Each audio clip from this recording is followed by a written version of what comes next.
Մեր մանկության տանգոյի շենքի վերականգնումը, որը տարիներ առաջ սկսվել էր ազգային բարերար Սամվել Կարապետյանի Տաշիր հիմնադրամի միջոցներով, հայտնվել է անորոշության մեջ։ Աշխատանքները պաշտոնապես կասեցված են, քանի որ նախընտրական շրջանում ցանկացած բարեգործություն օրենքով կարող է որակվել որպես ընտրակաշարք։ Այս պատճառով 150-ամյա կառույցի ամրացումը առժամանակ դադարեցված է։ Նիկոլիթիվն է ու այս պատմամշակութային շենքը, որ այսքան ժամանակ խոսում են, 8 տարուց ավել է իշխանության են եղել,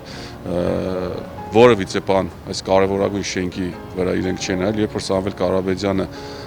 մի առիթով Գյումրիում է լինում ու պատրաստակամություն է հայտնել սովորության համաձայն որ շինարարություն անի այս կարևորագույն քաղաքի համար, ոչ միայն քաղաքի Հայաստանի Հանրապետության համար կարևորագույն շենքը վերականգնի ու ինչ է ստացվում, պարոն Կարապետյանը Տաշիր ընկերությունը ցանկանում են անել ու զարթուղի ճանապարհներով փորձում են մեզ խանգարել։ Սա այն շենքն է, որտեղ 1984-ին ծնվեց հայկական կինոյի խորհրդանիշերից մեկը։ Այս պատշգամբի մոտ է նկարահանվել մեծանուն դերասան Մհեր Մկրտչյանի ընտանեկան պատմության հիման վրա ստեղծված ինքնակենսագրական ֆիլմը, որը ներկայացվել է անգամ Վենետիկի կինոփառատոնին։ Ու այսօրից հետո էլ բրի վառեմ։ Կվառեմ, հենց պիտի վառեմ, հəbə։ Զբոսաշրջիկների համար սա Գյումրիի թիվ 1 տեսարժան վայրերից մեկն է, որը այժմ չի գործում։ Մի պատմություն կա, երբ Ֆրունզեին ծանր տարիներին գնում էր փող էր խնդրում կայարանում, նրան հանդիպում է հարևանը, տանում է հարևանը Սանամայրիկի մոտ ու Սանամայրիկը նեղենալով ասում է, գիտես Ֆրունզ, ես ուզում եմ, որ դու միշտ հասնողի, օգնողի դերում լինես, այլ ոչ թե խնդրողի։ Երևի պարոն Սամվել Կարապետյանը այդ փոքր պատմության մասին գիտի եւ իր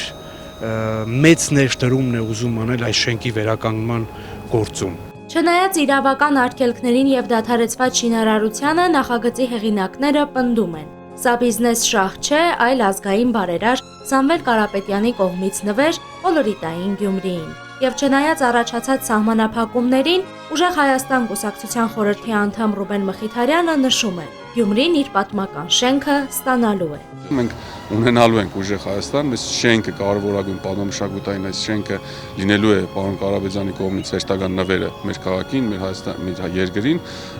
դրա համար զուտ ուղղակի այստեղ միակ հարցը այն է, որ իմաստ չկա այս պահին անել, որովհետև այնպես են օրենքի մեկնաբանությունը մշակում այնպես են տվել, որ չկարողանանք անել։ Բայց ելի եմ կրկնում,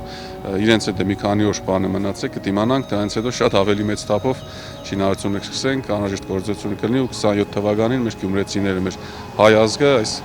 ուժեղ, հոյակապ, պատմական շենքով կհբարդանա։ Այսպիսով մեր մանկության տանգոյի շենքի վերակառուցումը դեռևս մնում է կասեցված։ Կողմերը սպասում են իրավական հստակեցումներին, իսկ Գյումրիի պատմական կառույցի հետագա ճակատագիրը կախված է նրանից, թե երբ հնարավոր կլինի վերսկսել ընդհատված շինարարությունը։